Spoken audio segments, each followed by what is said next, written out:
All is well, पर ये अंदर से होना चाहिए, लीपापोती से नहीं होगा, बोलने से नहीं होगा। वो उसके पिक्चर की तरह कि ऑल इज वेल, कुछ वेल नहीं, सब हेल है, not well, everything is hell, hell is life. नारकीय जीवन है, नरक मरने के बाद नहीं मिलेगा, नरक जीते जी है। हमें तो पता चला है कि नरक बंद कर दिया गया है। हमने पूछा एक महापुरुष से, क्यों? बोला महाराज जी यहां जीते जी इतना नरक भोग रहे हैं लोग, तो भगवान ने कहा वो ऊपर क्या दे भाई, खुद ही नरक से आ रहा है, बेचारे को कितना मारे। यही जिंदगी नरक है। 70 साल की जिंदगी इतनी भारी पड़ गई है। 18-18 साल के लोग डिप्रेशन में, 14-15 साल के बच्चे और बच्चियों को मैं सुनता हूं डिप्रेशन में, ओवर थिंकिंग के शिकार हैं। And this is hello is life. यही नारकीय जीवन है। अलग से कोई नरक नहीं मिलेगा तुमको, गारंटी देता हूं। चिंता मत करना कि उस लोक में तुमको नरक मिलेगा, यही तुम्हारे लिए है।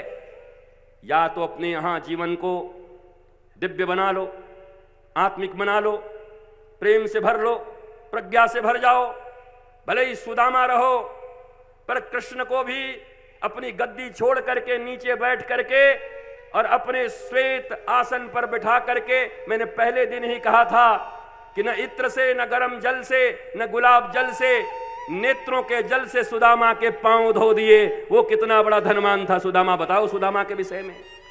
तो ज्ञान ऐसी हो, गरिमा ऐसी हो, त्याग ऐसी हो, तितिक्षा ऐसी हो कि साक्षात नारायण भी नीचे बैठे और कहे कि मैं आपके चरणों को धोकर मैं कृतार्थ हो रहा हूं। मनुष्य के पास इतनी गरिमा और गवेषणा है। गुलामी केवल लोभ में होती है। तुम्हारा मन भी गुलाम है, लोभ में ही है। जिस दिन इस शरीर के थोड़े कंफर्ट को त्यागने के लिए राजी हो जाओगे, भगवान राम की तरह कि नहीं मुझे नहीं रहना अयोध्या में, मुझे वन वन में भटकना है, वन वन में जाना है, कंदमूल फल खाने हैं, लड़ना है उन लोगों से। जाते समय पूछा था किसी ने कि भैया कुछ सेना होना भी जा सकता है क्या, ले जाएं क्या? विश्वामित्र भी आए थे एक बार ना कि इनको ले जाऊंगा, बोला कुछ सेना ले जाओ। तो अब मैं तुमको कंबन रामायण और रघुवंशम की एक बात बताता हूं। उस समय लक्ष्मण जी जो थोड़े बोलते ज्यादा हैं, लक्ष्मण जी ने यह प्रश्न भी पूछ लिया था कि अगर यहीं से बैठ करके सब कुछ कंट्रोल हो जाता तो चक्रवर्ती सम्राट महाराज, आप तो इतने दिन से राजा हो, सैनिक लेके हो, फिर भी आपके आसपास में इतने असुरों का उत्पात क्यों है? अब प्रश्न तो जायज है। यहां किसी को छोटा और बड़ा नहीं बनाया जा रहा, पर यह प्रश्न उठता है कि अगर इसी राजगद्दी से सब कुछ कंट्रोल हो सकता था तो आज तक क्यों नहीं किया? आप तो चक्रवर्ती सम्राट हैं, आप ही के पास में आसपास में इतना अनीति, ऋषियों के हड्डी के पहाड़ लगे हुए हैं, एक भी ऋषि यज्ञ नहीं कर पा रहे हैं, चारों तरफ तकलीफ ही तकलीफ है। इसका अर्थ कभी कभी गद्दी से सब कुछ नहीं होता, बल्कि राष्ट्र की चिंता जिन्हें होती है वो भगवान राम की तरह गद्दी छोड़ करके राम वन गमन की ओर निकल जाते हैं और उस पथ से राष्ट्र को आनंदित और आह्लादित कर देते हैं। कभी कभी जीवन में ऐसा वक्त सबका आता है और यही निर्णय करना चाहिए। जब बाहर निकलना पड़े तो रोना मत, रूठना मत।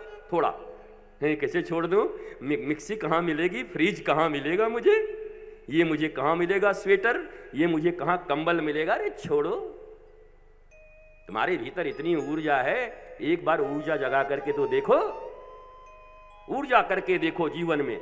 जब जो चाहोगे वही हो जाएगा। हमने अपने, मुझे 17 साल 18 साल की उम्र में याद है, 21 दिनों तक सामूहिक रूप से जल भी नहीं, कुछ भी नहीं, हम टेस्ट करते रहते थे विज्ञान की तरह। देखूं, लोग कहते इतने दिन तक जिंदा रहेंगे, बोले इतने दिन तक जिंदा रहेंगे। हमने बड़ी टेस्ट लिया, बाल बांका नहीं हुआ मेरा, कुछ नहीं हुआ, कुछ भी नहीं।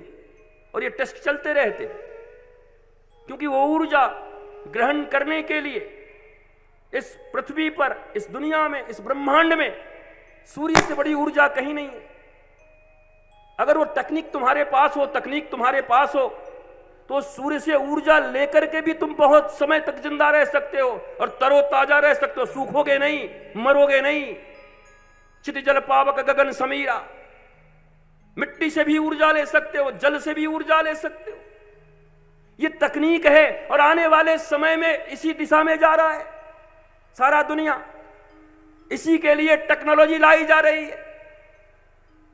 इसलिए आप भी इन कथाओं को पंडालों में अपने केवल, अरे तुमसे मांगा क्या जा रहा है, इन्होंने पहले ही घोषणा कर दिया कि ये पहली ऐसी कथा है जहां पर कोई दान पात्र नहीं लगाया जाएगा, 1 रुपए के भी दान पात्र नहीं लगाए जाएंगे।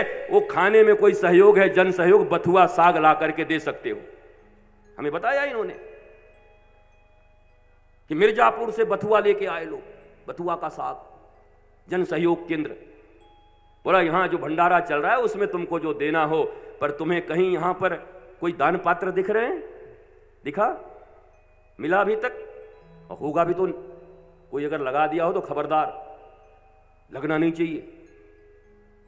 याद रखो, जब कोई पुरोहित संकल्प कराते हैं तो हाथों में जल दे करके संकल्प कराते हैं, जल ले लो, दक्षिणा ले लो और संकल्प कराते हैं। पर याद रखना, जब कोई सद्गुरु संकल्प कराता है तो हाथों में नहीं, आंखों में जल लेने के लिए कहता है, बस अपने नेत्रों में जल रखना।